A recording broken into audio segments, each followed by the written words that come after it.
আমরা আজকে অনেকগুলো গাছের সাথে পরিচয় করব। দেখুন, এটা হচ্ছে সবেদা গাছ।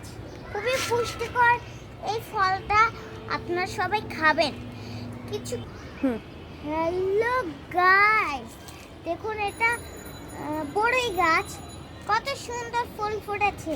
হ্যালো গাইস, দেখুন এটা কামরাঙ্গা গাছ। এটা অনেক খাই আমি, কিন্তু আমার আম্মু খায়। এইটা আম গাছ, বুঝছেন গাইস? দেখুন এটা তুলসী পাতার গাছ। যদি আপনাদের যদি কাশি হয়, তাহলে এটার রস করে আপনারা খেতেও পারেন।